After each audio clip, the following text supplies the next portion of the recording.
Queridos, eu quero trazer uma palavra ao nosso coração hoje. Uma palavra que com certeza ela vai te abençoar. É baseado no livro de Oséias. Mas antes, eu quero contar uma historinha para vocês. Preste atenção. Existia um homem, um nordestino chamado Severino. Severino morava num vilarejo, nasceu num vilarejo, cresceu nesse vilarejo, e uma vez por mês, um sacerdote da Igreja Católica aparecia naquele vilarejo para fazer uma celebração, para rezar uma missa. E todo mês ali estava o Severino, fielmente naquelas celebrações, fazendo parte daquela missa. Ele cresceu assim, nessa cultura, e quando chegou aos seus 19 anos de idade, ele começou a roubar para poder sobreviver. Mas uma vez por mês, lá estava o Severino na missa. Não perdia. Casou-se, mas em suas andanças pelo vilarejo, contraiu alguns outros filhos, com outras mulheres, bebia socialmente, mas domingo estava lá na igreja, uma vez por mês. Uma vez por mês, Severino estava lá recebendo o padre da cidade. E outra coisa, na sua casa. Ele já estava até contribuindo para a construção da capela naquela cidade, naquele vilarejo onde ele morava. Ele era um camarada que contribuía, que levava e trazia o padre, que recebia. A política chegou na sua cidade, o vilarejo foi emancipado. E agora Severino, respeitado como um plantador de ervas, e entre essas ervas a maconha, passou agora a receber e fazer favores aos políticos. Mas todo mês, no dia da celebração, Severino estava lá, rente no batente, chorava às vezes, com a celebração do sacerdote. Não é engraçado uma história dessa? Essa não é a história de tanta gente que tem por aí?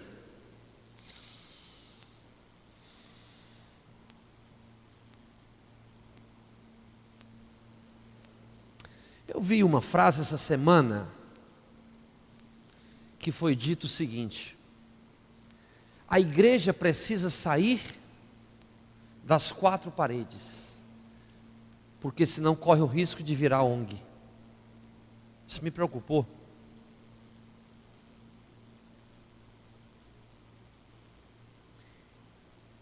Eu lanço uma pergunta para nós. A vida de Severino tem alguma coisa a ver conosco? No domingo as obrigações religiosas são cumpridas, mas de segunda a sábado as desobrigações religiosas são vividas. No domingo a vida é uma beleza, você acorda mais tarde, é uma vitória, um faz de conta. Mas de segunda a sábado, a vida agora se tornou uma tragédia. Você já pensou, meu irmão, minha irmã, meu amigo e minha amiga, nós todos que estamos aqui, você já pensou que nós podemos estar vivendo pelo menos parte da vida de Severino? Você já pensou nisso? No domingo, nossa vida é uma vitória, não é verdade? Oramos, cantamos, comemos fora, nos vestimos melhor, congratulamos, visitamos. É uma bênção. Eu encontro meu irmão está tranquilo, me trata bem. Agora, de segunda a sábado, eu não posso ligar para o meu irmão. Ele está uma fera, está agoniado. A vida do meu irmão se tornou uma tragédia e, consequentemente, a minha vida também se tornou uma tragédia. As nossas orações agora se tornaram vazias, sem devoção. Nosso altar agora não ministra o perdão a quem nos ofende. Nossas festas ao Senhor têm sido sem alegria, sem motivação, sem desejo. Dizemos que somos, mas não vivemos o que somos. Vivemos em palácios, sim, em casas apaineladas, como diz lá em Ageu. Vivemos sim, temos boas posições, mas lá dentro de nós existe a preocupação, existe o medo, existe a insegurança, pois algumas coisas em nossas vidas sabemos que Deus não tem aprovado. E como eu estou vivendo? Mas aqui estamos todos os domingos, da mesma forma como o Severino e o sacerdote, todo domingo. No domingo uma vitória, na segunda somos uma tragédia. Eu achei interessante essa frase, e ela tem um sentido profundo, onde diz o seguinte: somos cristãos de clausura.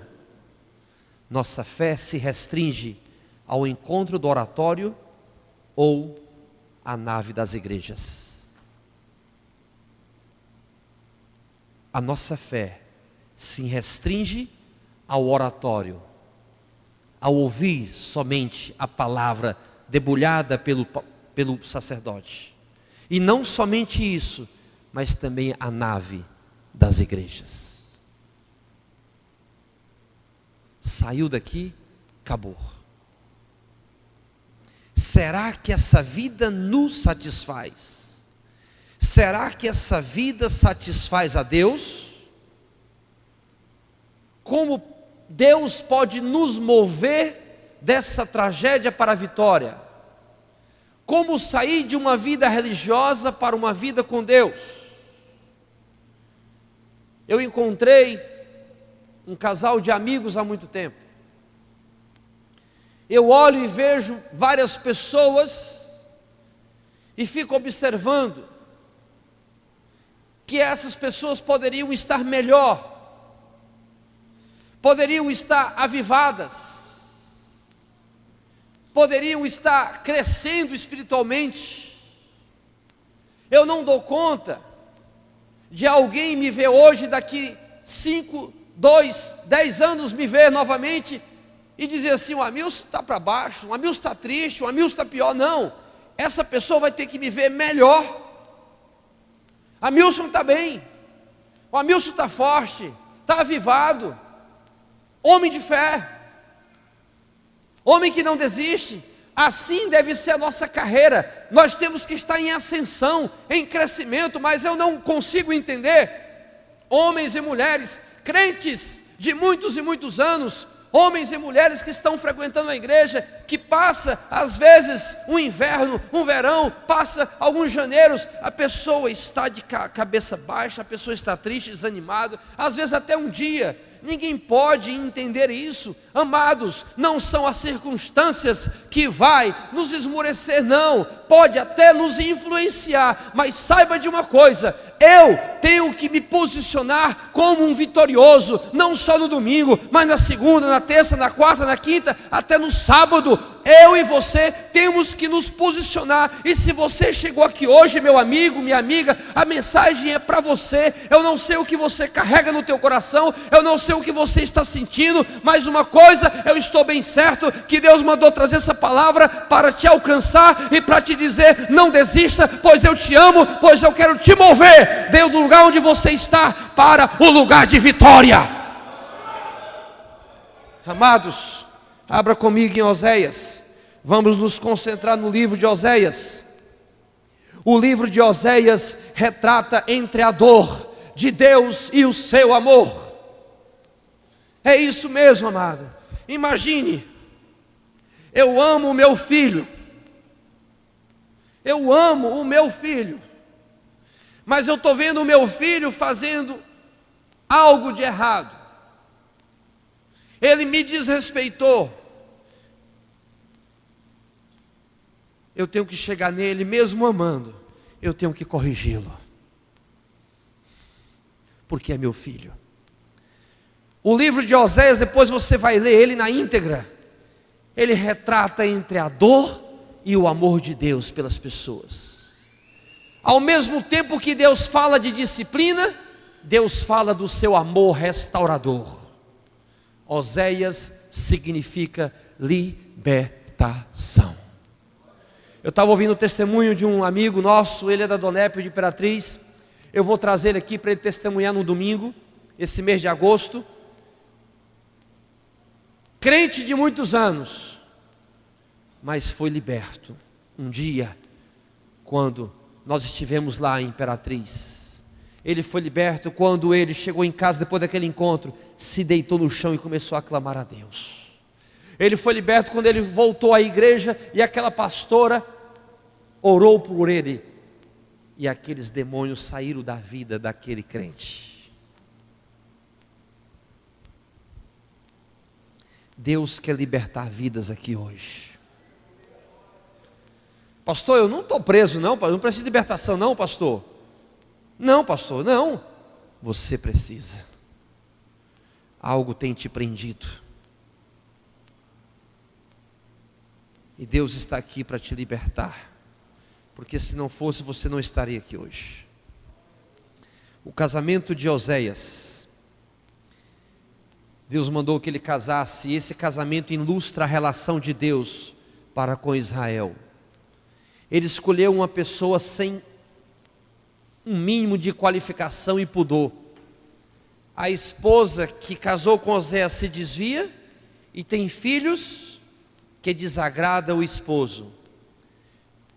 A esposa depois vai embora e o marido vai buscá-la de volta no meio do deserto, em meio a dores. Isso é que é amor. A mulher o trai, a mulher tem filhos com outros homens, vai embora, abandona, e o marido depois vai buscá-la. Lança perdão sobre ela e traz de volta em meio às dores. Por quê? Que o casamento de Oséias se retrata com o povo de Deus? Porque o povo era um povo religioso longe de Deus. Um povo que buscava seus recursos nos balaíns. Eles criam que a abundância, a fertilidade da terra era fruto da influência de Baal e não de Deus. Por causa da presença de Baal, que a terra produzia e era farta. Por isso eles ofereciam sacrifícios a Deus e viviam no pecado de idolatria em relação a Baal.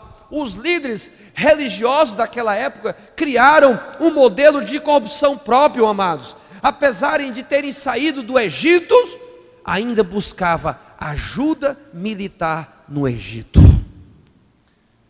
Amados, preste atenção. Depois que você passou a ser cristão, as nossas armas não são mais carnais. As nossas armas não são mais carnais, mas elas são poderosas em Deus. A arma do cristão é o perdão, é o amor, é a paciência, é o domínio próprio.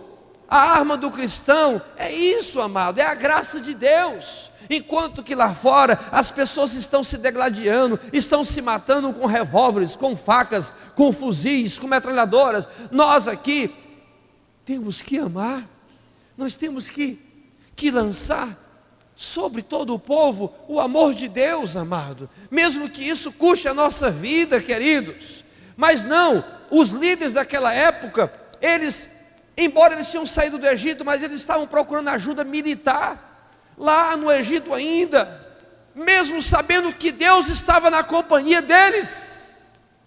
Tem pessoas que estão na igreja, tem pessoas que estão sendo bem assistidas, pessoas que estão recebendo a palavra de Deus, mas buscam a sua ajuda em recursos materiais, em recursos de outros deuses, e deixam de acreditar no Senhor dos Exércitos. Aí nós vamos construindo uma igreja fraca, mórbida, uma igreja sem fé, e nós estamos aqui para sacudir a igreja. A idolatria era um estilo de vida pessoal e nacional. Sabia disso? É o que nós estamos vendo hoje. O Brasil é um celeiro de avivamento, mas não. Há uma força grande para que o Brasil se torne formalmente uma nação idólatra. Eu me preocupo muito com isso, amado. Muito com isso. Os altares que deveriam ser em memorial da manifestação de Deus, se tornou um local onde se faziam oferendas aos deuses da terra.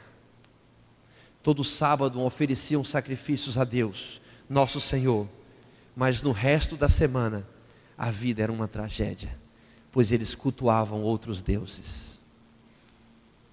Vocês estão entendendo o que eu quero dizer?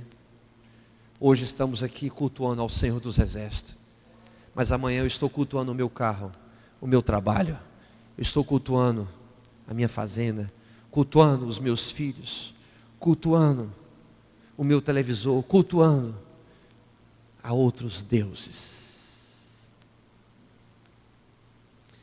Diante disso, igreja amada, Deus chamou Oséias para pregar para este povo. Deus chamou Oséias para comunicar-lhe: diga a eles, Oséias, que o quanto eu os amo. Enfim, amados e amadas, Deus levou o povo da desobediência para a vitória, através da graça restauradora. Deus quer fazer isso com você hoje à noite. Aleluias.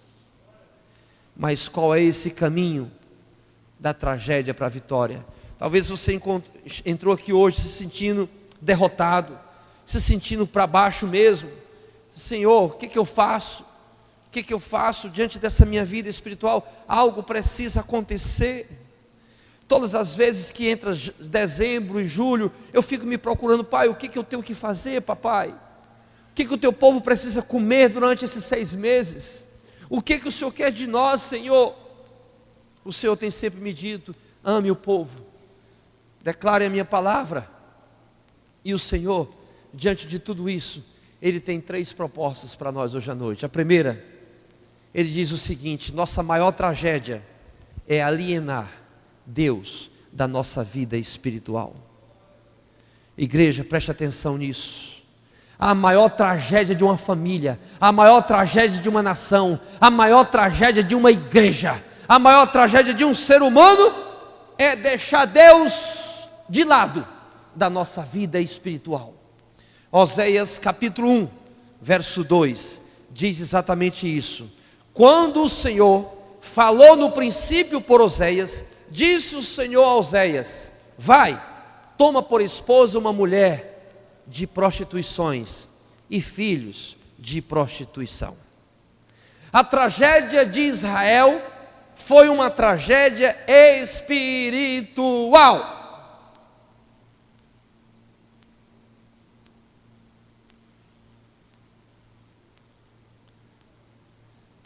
Nossa maior tragédia, igreja, não é uma perda física, quando um parente morre, não é uma perca emocional, mas a nossa maior tragédia é a perda do compromisso com Deus e os seus valores. Preste atenção, eu vou repetir novamente. A maior tragédia do ser humano é quando ele perde a sua referência com Deus, é quando ele perde o senso de obediência, é quando ele perde os valores e os princípios cristãos, é quando ele perde o compromisso com Deus. Não adianta eu mais pregar o evangelho, para quê? Eu não vou mais para a igreja, para quê? Eu não vou mais dizimar, para quê? Eu não vou mais ofertar, para quê? Eu não vou mais falar do amor de Deus para ninguém. Eu vou xingar, aí solta um palavrão. Eu vou falar mal do irmão, aí fala. É assim que acontece. O santo e o profano estão se confundindo. Ninguém mais tem mais a diferença entre o santo e o profano. As roupas dos crentes estão iguais ou piores do que as roupas de quem não é crente. O linguajar do crente está pior do que o linguajar daquele que não é crente. E eu digo uma coisa para você: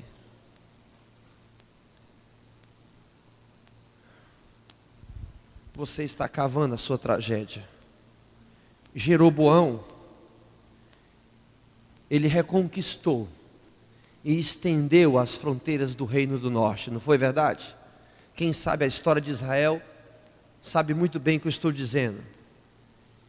Ele foi o líder que conseguiu recompor as fronteiras do reino do norte. O crédito foi dado a deuses, a outros deuses, e não ao Deus Jeová Sabaote. Eu pergunto nessa noite: a quem nós estamos dando glória a Deus pela capacidade que eu tenho de fazer as coisas, ou aquilo que eu tenho? A quem eu estou dando glória? Para quem eu estou dando esse crédito? Ao nosso Deus, ou à minha capacidade, ou aos meus estudos? Amados e amadas, a vida se torna uma tragédia quando nós removemos Deus do cenário de nossa vida. E essa tem sido a minha preocupação, porque você não consegue provar para ninguém, estando aqui na igreja, que Deus está contigo. Você consegue provar para Ele quando você dá água a quem tem sede, quando você dá comida a quem tem fome, quando você perdoa quem te ofende, quando você alimenta os atributos do reino de Deus, quando você passa a ser um homem e uma mulher usada pelo Senhor. Em toda e qualquer circunstância, você se alegra no Senhor. Quando você se encontra dessa forma, aí sim, você consegue provar para você mesmo, para quem está do seu lado, para o próprio Deus, que você é um homem e uma mulher usada por Ele.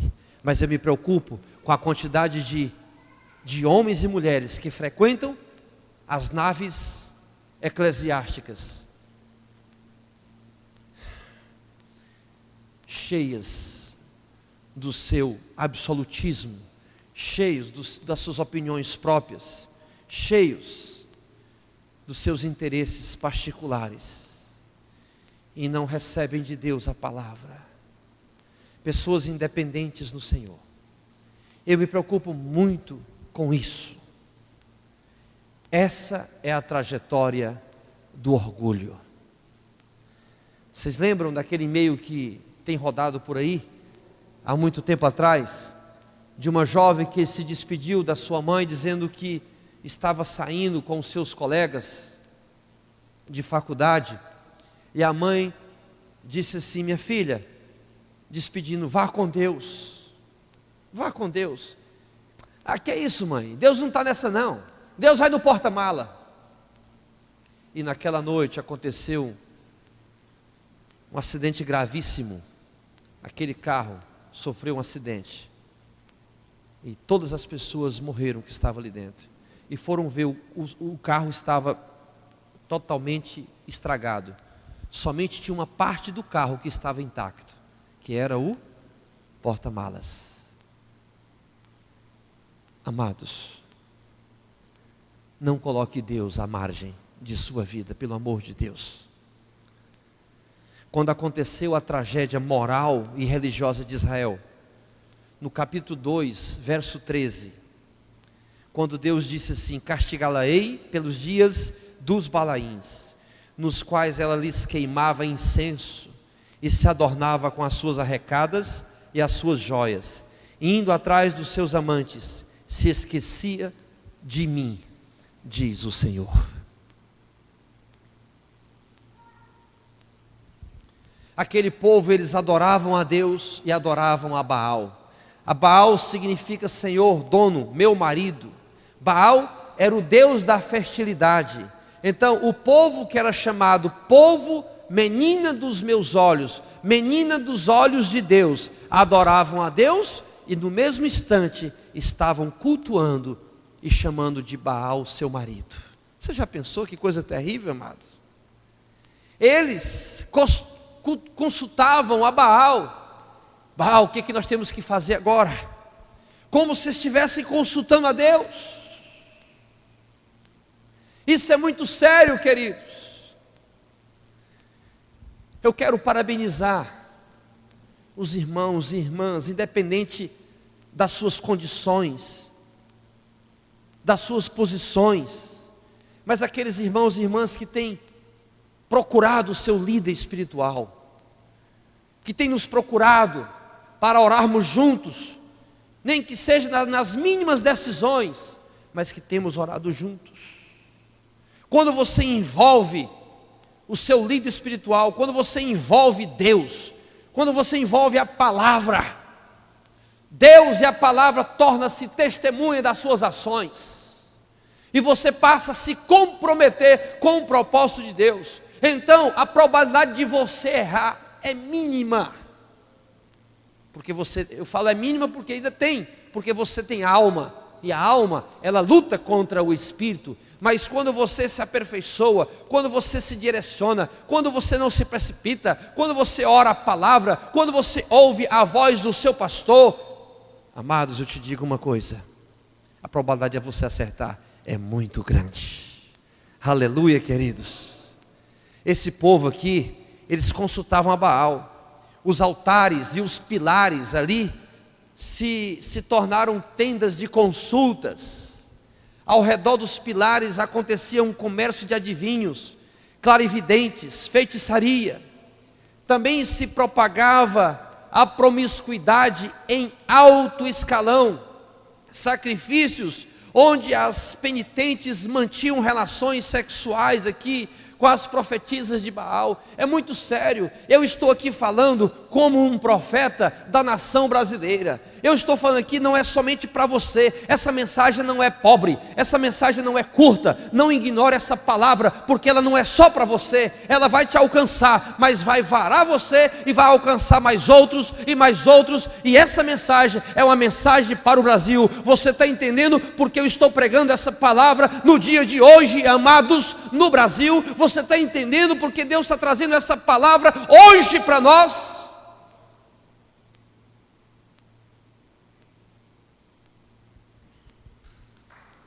A tragédia moral e religiosa de Israel foi a idolatria. A idolatria, queridos, é praticada quando deixamos de buscar a Deus, ou quando nós violamos os princípios para satisfazermos a nossa satisfação pessoal, para atender às nossas satisfações pessoais. E Deus manda dizer para mim e para você: eu quero ser a sua satisfação. A igreja tem que buscar a satisfação de Deus. Pergunta-se, qual que é o desejo de Deus para com a sua vida, para com a vida desse município, para com a vida daquela pessoa que trabalha com você? Qual a mensagem que você vai dizer a essa pessoa amanhã? Por causa dessa idolatria, Israel mereceu ser punido por parte de Deus. E nós, será que não praticamos alguns tipos de idolatria? Eu vou citar aqui alguns exemplos. Quando nossa sede por ganhar mais nos leva a esquecer princípios de honestidade.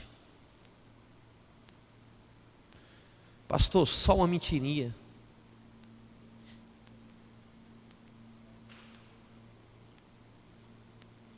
Quando você tem que mentir para ser bem sucedido no negócio.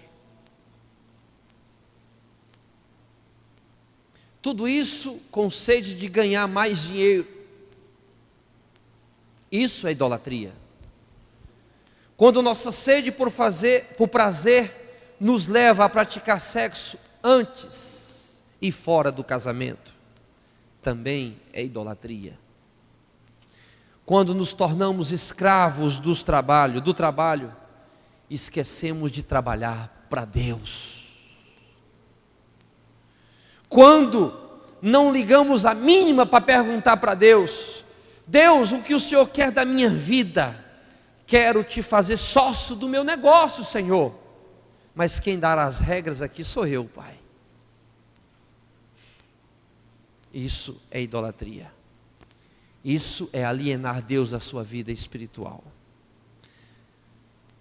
Segundo, Deus não quer ver os seus filhos na tragédia espiritual. Oséias capítulo 3, verso 5. Depois tornarão os filhos de Israel e buscarão o Senhor seu Deus e a Davi seu rei. E nos últimos dias, tremendo, se aproximarão do Senhor e da sua bondade.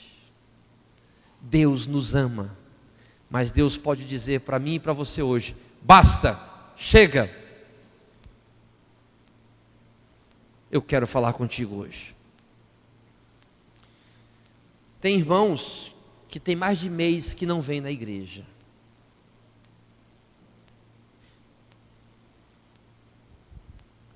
Tem irmãos aqui que nunca ganhou uma vida para Jesus.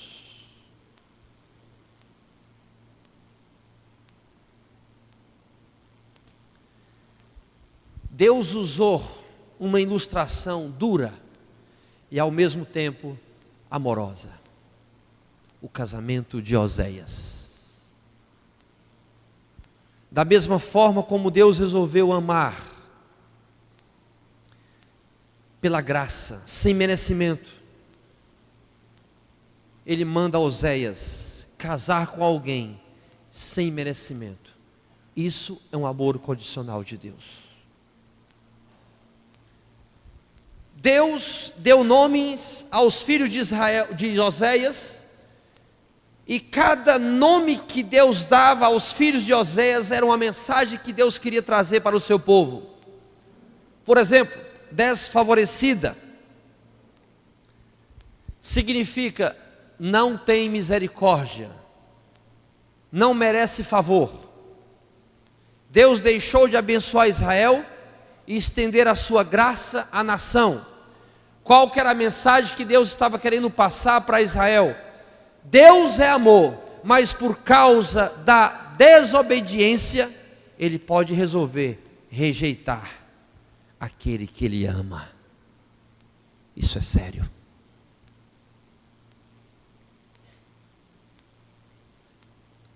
Outro nome que Ele deu para um filho de Oséias: não meu povo.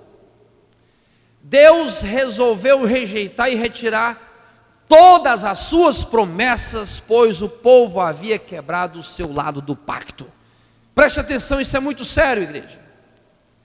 Deus te deu promessas, para mim e para você, mas Deus pode tirar essas promessas, se você não honrar o pacto com Ele, se você desobedecê-lo.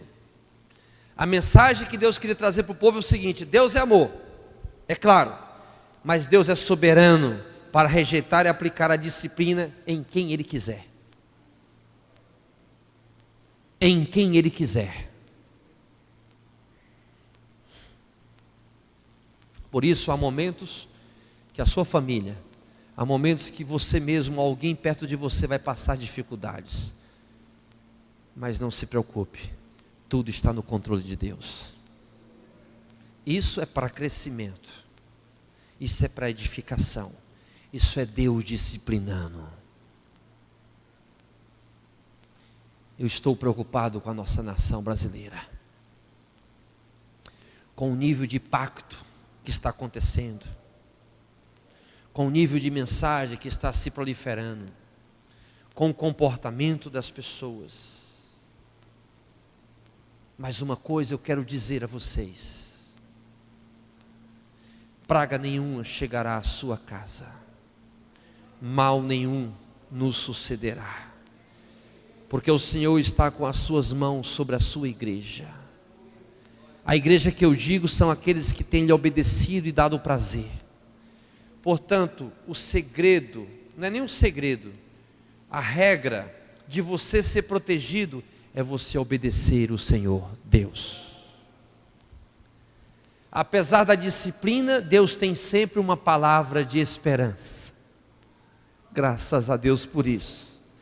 Oséias capítulo 2, verso 15, que é o texto principal dessa mensagem, que diz assim: e lhe darei as suas vinhas dali, e o vale de Acor por porta de esperança, e ali responderá, como nos dias da sua mocidade, e como no dia em que subiu da terra do Egito. Aleluia!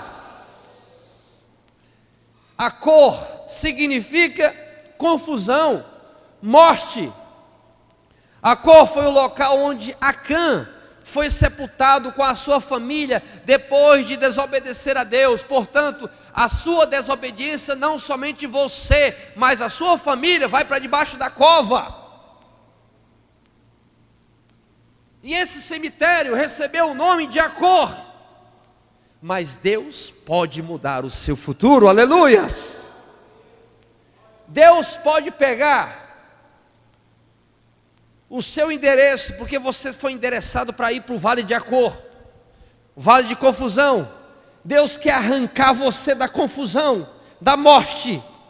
Agora essa mudança depende de um arrependimento, conforme o capítulo 14, verso 2 de Oséias, que diz: tende convosco palavras de arrependimento e convertei-vos ao Senhor, aleluia. Busque ao igreja, se desperte, igreja, se desperte para buscar o Senhor no nome de Jesus. Qual que é o oposto de Acor? Diga assim: esperança. Diga bem alto, igreja: esperança. Diga assim: direção com segurança. Amém, amados?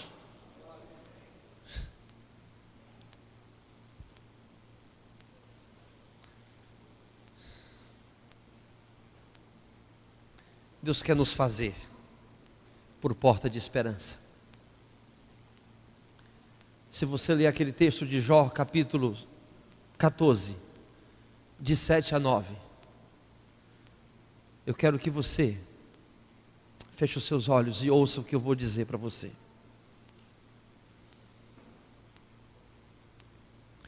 Porque há esperança para a árvore, pois mesmo cortada, ainda se renovará, e não cessarão os seus rebentos.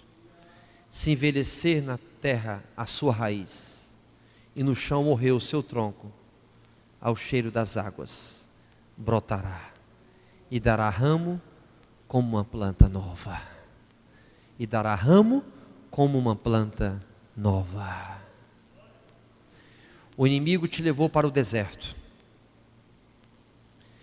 O inimigo te tentou lá no deserto. O inimigo te tentou destruir. Mas Deus ouviu o teu clamor.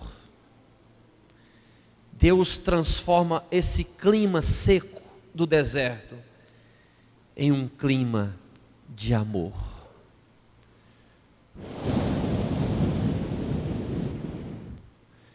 Em um clima sereno e tranquilo.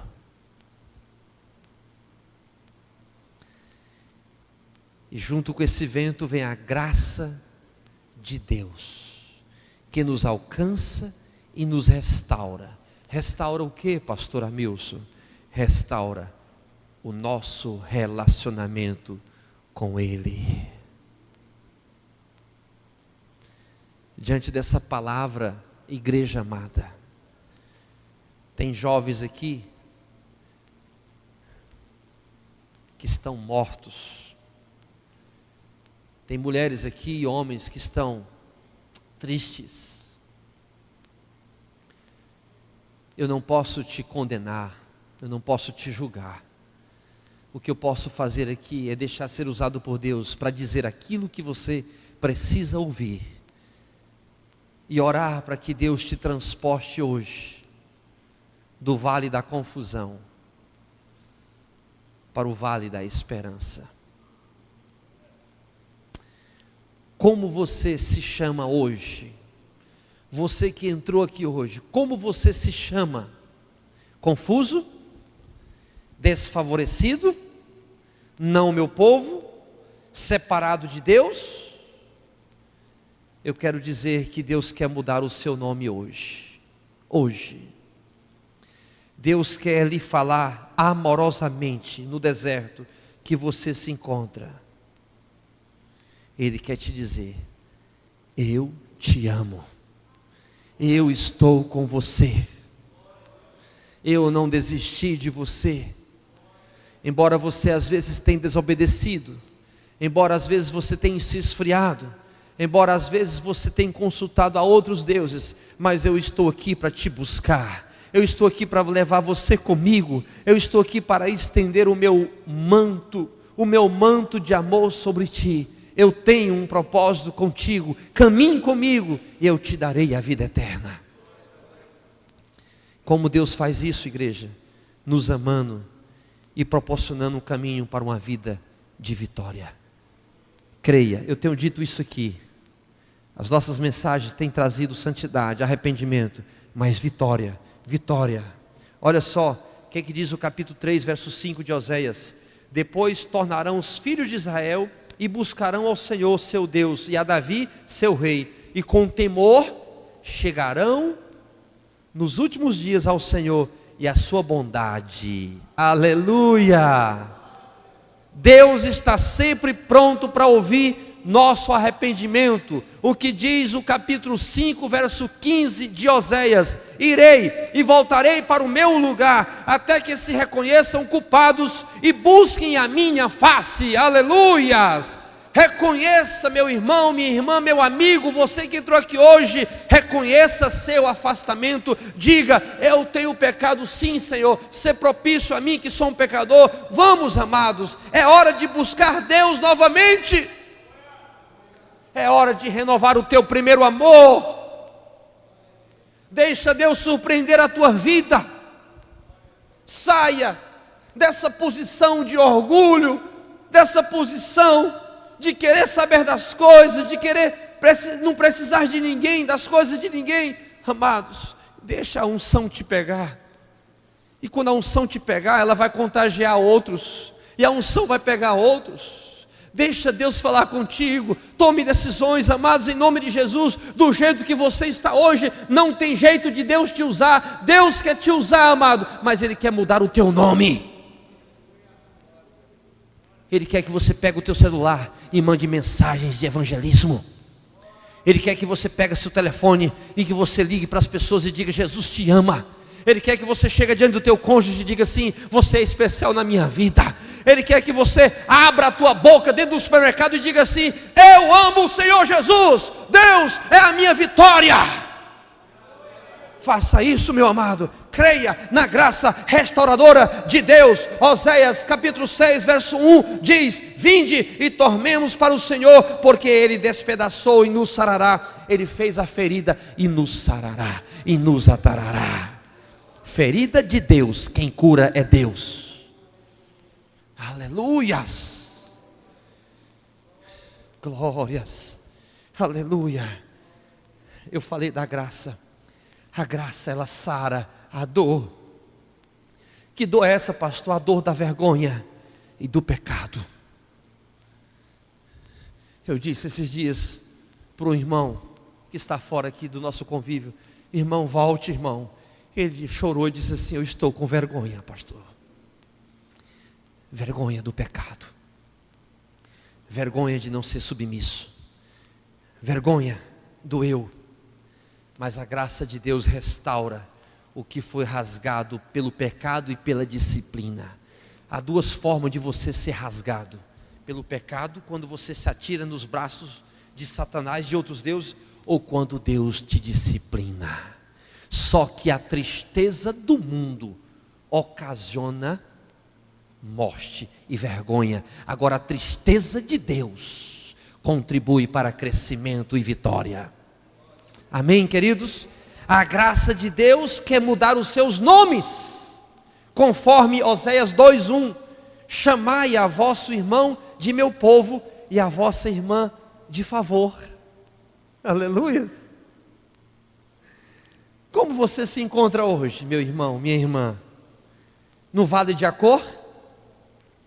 Como você se sente aí onde você está? Um não, meu povo? Um confuso? Um desfavorecido? A intenção do diabo é matar, roubar e destruir, é nos levar para a tragédia, é levar para uma desgraça espiritual. Mas eu tenho a plena convicção de que Deus não vai deixar isso acontecer na nossa nação, no nome de Jesus. A intenção do diabo é levar para uma desgraça espiritual, porque é através da tragédia espiritual que as pessoas vão se afastar de Deus. A pessoa se desvia, não é quando ela transa com outra pessoa, não. A pessoa se desvia não é quando ela dá um troco errado, não. A pessoa se desvia não é quando ela trai o seu cônjuge, não.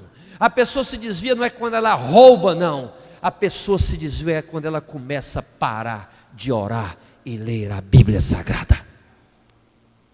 Ela deu início o seu desvio.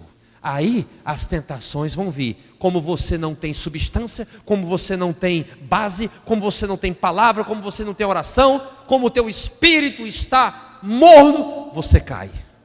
E aí você vai jogar agora a culpa do Satanás dos infernos. Não, a culpa é sua, porque você não leu a Bíblia, porque você não abriu o teu coração, porque você não congregou, porque você não buscou o Senhor. Irmãos, em nome de Jesus, essa é a intenção do inimigo, nos afastar de Deus, e aí nos tornarmos idólatras, buscando um caminho com a nossa própria força, e adorando a nós mesmos e aquilo que nós mesmos conquistamos. Essa é a intenção do inimigo, que a igreja, ele não quer tirar você de dentro da igreja, não. Ele quer arrancar você daqui, não. Ele quer que você permaneça, mas que você se torne um religioso, idolatrando você mesmo. Tem cara que entra, entendeu? É assim. Eu posso todas as coisas. Irmãos e irmãs, é muito sério isso. É muito sério isso. Onde você se encontra hoje? Mas diante disso, Deus muda a nossa história hoje. Aleluias. Deus quer nos levar para o planalto da esperança. Deus quer nos levar para a vitória.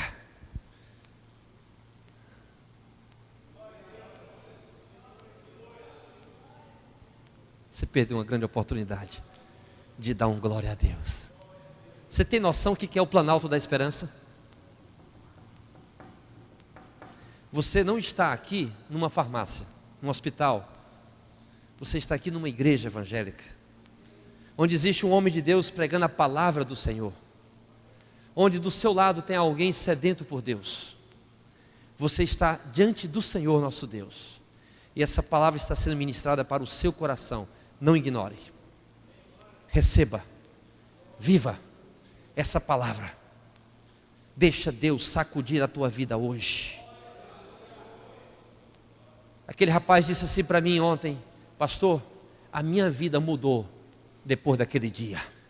Hoje a minha vida é outra, pastor. Eu quero dizer hoje para você: deixa Deus mudar a sua vida. Ele quer chamá-lo novamente de meu povo. Se meu povo, que se chama pelo meu nome, Ele quer estender para você a graça dEle e chamar você novamente de meu favorecido. Ele está apenas querendo ouvir uma voz hoje à noite, ecoando nos quatro cantos dessa parede, dizendo: eu quero voltar para o meu Senhor. Eu me arrependo, Senhor dos exércitos. Me renova, Paizinho de amor. Ao você fazer isso, Deus derramará da sua graça restauradora sobre você e te transportará da tragédia para a vitória. É o que Deus quer fazer com você hoje à noite. Qual tem sido a tragédia que você tem vivido hoje?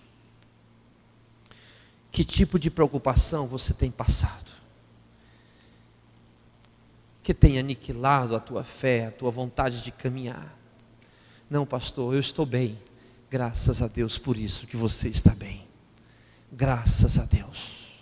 Mas não esqueça, Deus está sempre pronto para estender as mãos para você. Ele te ama, Ele te quer bem. Eu quero que você feche os seus olhos nesse momento. Eu quero que você tenha um particular com Deus agora.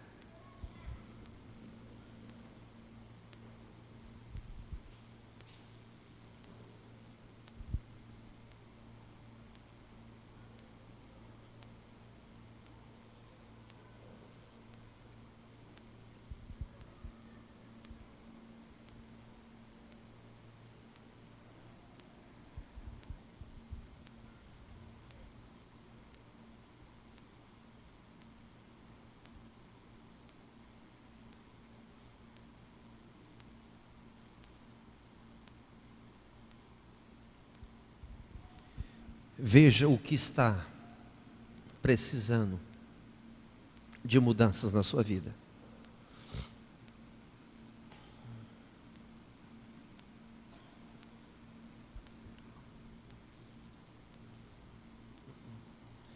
Restaura. Deixa eu usar aí.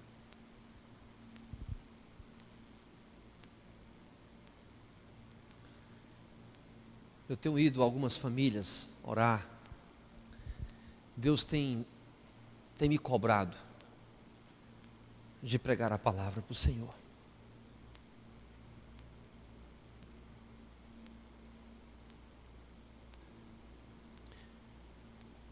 De não voltar sem pregar a palavra.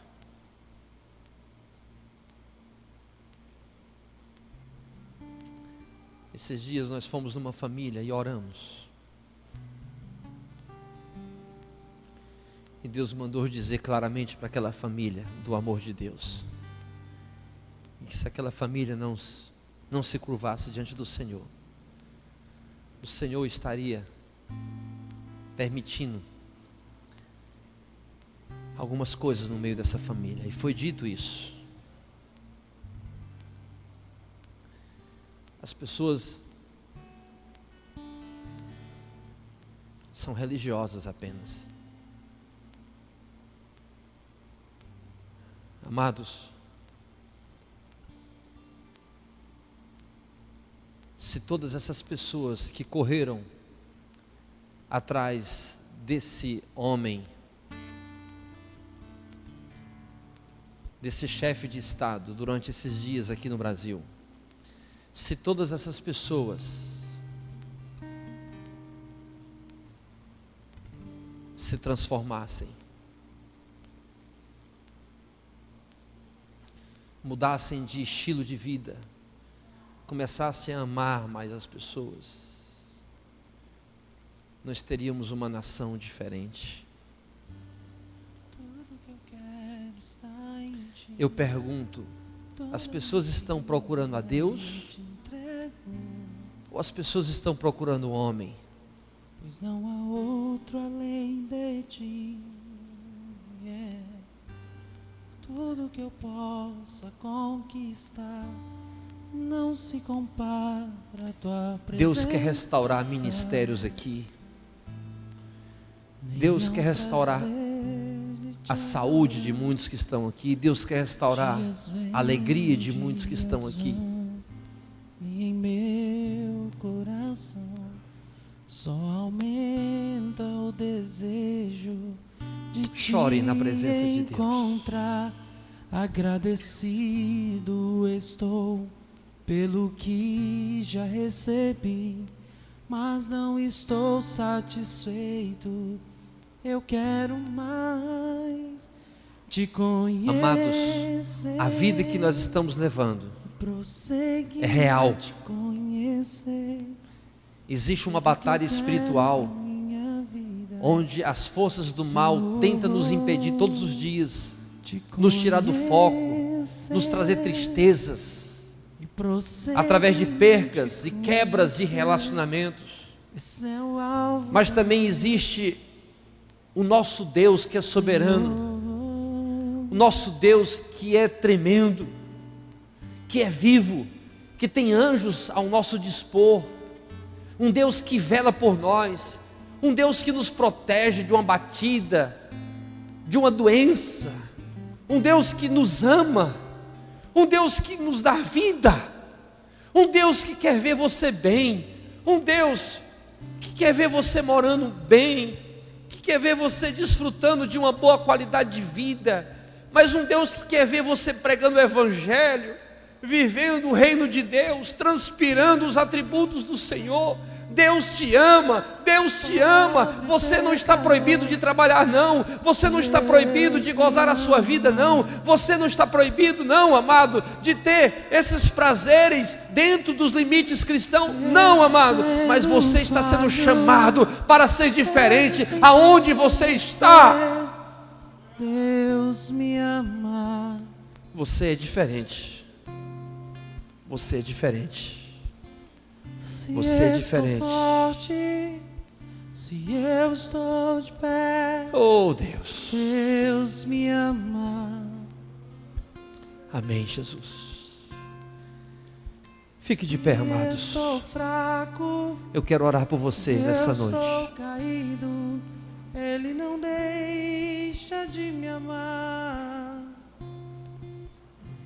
Oh, sem o seu amor, sem o seu perdão, Amados, o que seria?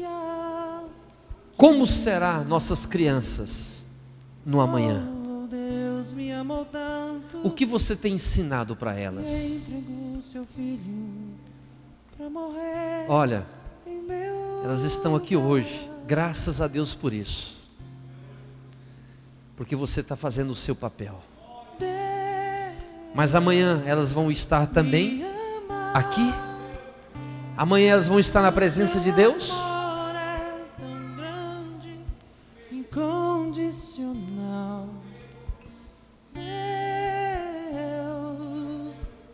Deus me ama e Ele está sempre Oh Deus, braços abertos para mim. oh Senhor dos exércitos, Deus me ama e o seu amor eu quero que vocês façam um compromisso comigo. tão grande. Essa semana, todos que estão aqui, me façam esse compromisso com Deus e comigo. Eu vou pedir que você leia um capítulo da Bíblia essa semana. Apenas um capítulo essa semana. Eu vou pedir que você se ajoelhe diante de Deus no seu quarto, durante essa semana, uma vez somente. Eu quero que você coloque todos os teus pecados diante dele. E no final da oração eu quero que você peça para ele uma renovação espiritual. Primeira coisa, leia um capítulo essa semana da Bíblia Sagrada. Segundo, que você ore ao Senhor no seu quarto de joelhos, ali no pé da sua cama. E que você faça uma oração sincera, de confissão e de adoração. Peça um avivamento na sua vida. E terceiro, eu vou pedir que você fale do amor de Jesus para alguém essa semana. Você pode fazer isso? Você pode colocar isso em prática essa semana? Testemunhe isso. Me fale